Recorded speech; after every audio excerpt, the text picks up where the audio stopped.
You're tuning into Black and White Sports on YouTube. The no-holds-barred truth on sports. The main event starts. All right, Black and White Sports supporters, let's talk about Caitlin Clark and what we have just found out, this bombshell, and yeah, it's big. It's something that the fan base should have known about, should have been disclosed to the fan base. You've had a fan base that's been setting back for, I would guess, at least 2 weeks, highly anticipating Caitlin Clark's return. I suspect the Indiana Fever completely understand that and know that. You've got people buying future tickets, I'm sure, paying up, probably paying above face value. They've done it all year long. Have paid above face value for tickets. And we find out today that Caitlin Clark had another injury nearly 2 weeks ago, 13 days ago, in fact. I saw this and I was floored. And I've tried to take a step back and not do the Indiana Fever is complacent and complicit and they're trying to hide something and blah blah blah blah. All bets are off now. All bets are off now. It looks shady. Now it looks shady. How does it look shady? Look, we thought she'd be back at practice this week. This whole week they've had to get her ready to come back and play. It's Wednesday. They got a game Friday night. We find out today she ain't practicing. And now there's another injury that supposedly hasn't affected the timeline of her returning, which I think is bullshit. That's nonsensical. That doesn't make sense. That doesn't compute. If it kept her from being able to run and stuff, of course it set her back. And the Fever have known about it for 13 days. This is the first time I'm hearing anything about an ankle. Sources confirmed to me that Caitlin Clark suffered a very, quote, very mild bone bruise in her left ankle on August 7th. It's the 20th. Per Scott Agnes. Sources also stressed that this tweak does not affect her return timeline. She would still be out rehabbing her groin.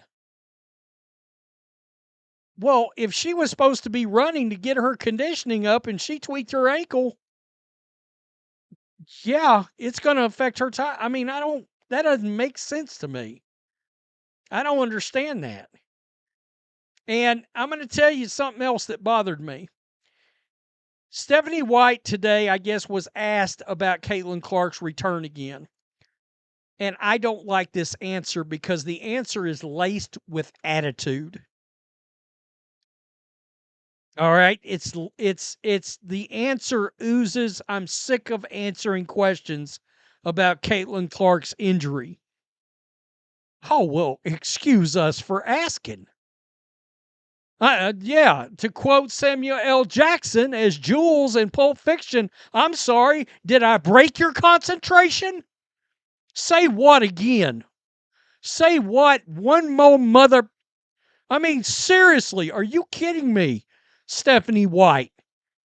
Well, I'm sorry if you feel we're taking your time up. Why don't you resign and go see if you can ruin another college team, another college program? I mean, this is crazy.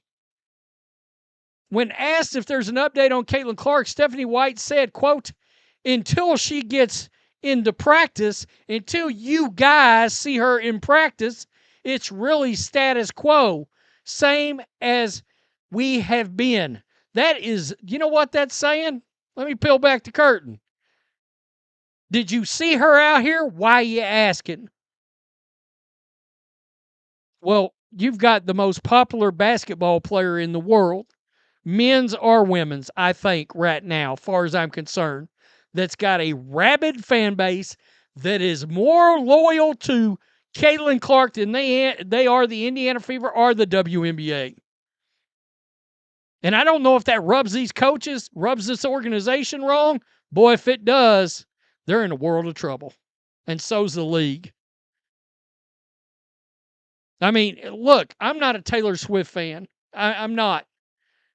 But I would say Caitlin Clark fans are somewhat akin to Taylor Swift because they're that locked in. They're looking for any update, anything we can find out, right? Oh, I'm sorry. Are we bothering you, Stephanie White?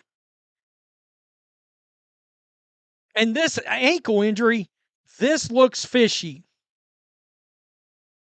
I mean, this looks Why are we just now hearing about this?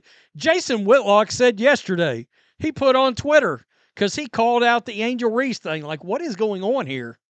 By the way, he got threats for that just like I did for calling out Angel, I don't know when. Like clockwork, you criticize Angel Reese, you getting some threats. But that's neither here nor there. My point is, what's the deal with injuries in this league? Like disclosing injuries, blah, blah, blah. You got gambling involved. You got fantasy involved. Do they not realize this is they'll disclose a personal relationship, a romance, won't talk about an injury.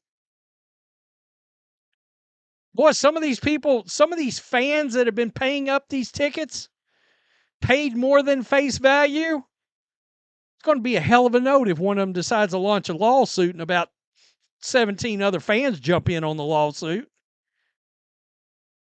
because they spent their money while the organization knew there was an injury.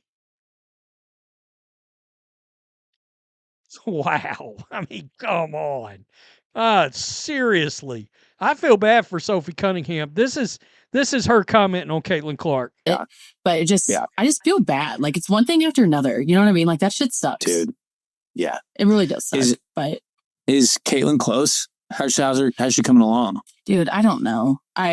Everyone keeps asking. Everyone's like, and I'm like, literally, she doesn't even know. Like, it's just like a day by day legit type of thing. And so, yeah, she's close. But like, you also have to remember, like, she could be playing if it wasn't in the WNBA by now. But like, at this level, with how deep and like how good people are nowadays in our league, which is the best it's ever been, like, you can't just be good. You have to be on top of your game. And so just trying to get her back in game shape, I think, is what they're trying to do. But like, again, it's literally a day by day. I'm not holding out any information. Okay, so she said it was day by day. Bless her heart, she's in a horrible position, because, I bet she gets asked all the time. She don't know what to say. It's day to day. I still don't understand the day to day. If you know she's not going to be back by Friday's game, well, she's out at least 2 more days. Ain't no day to day to it. And you know what's weird? Remember when she was injured the first time? And it was like, yeah, she's not coming back. And the next thing I know, I look up the next day, the news is breaking. She's playing that night. I mean, what is going on here?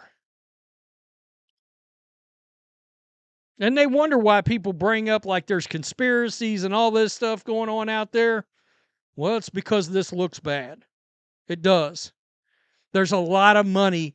There's more money changing hands from the fans than the WNBA's ever had change hands. There's more interest, like Christine Brennan said, that wrote the book right above me. Right there. Great book. Go buy it. The WNBA was completely unprepared, and the Indiana Fever were completely unprepared for Caitlin Clark. It's like they still don't get it. They still don't understand it.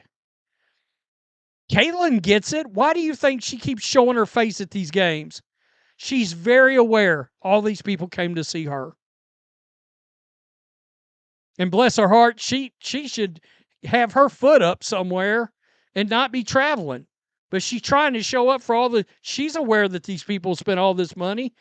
And because the organization is handling it this way, it looks like Caitlin cares and the Indiana Fever don't.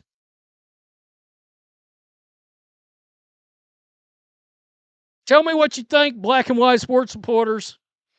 I'm fully on board now. Indiana Fever look complicit as hell.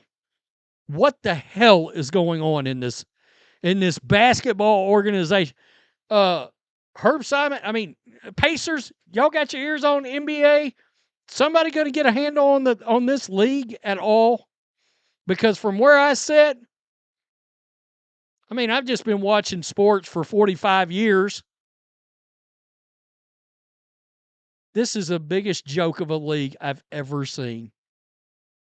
I've seen minor league baseball organizations more that felt more organized and more legit.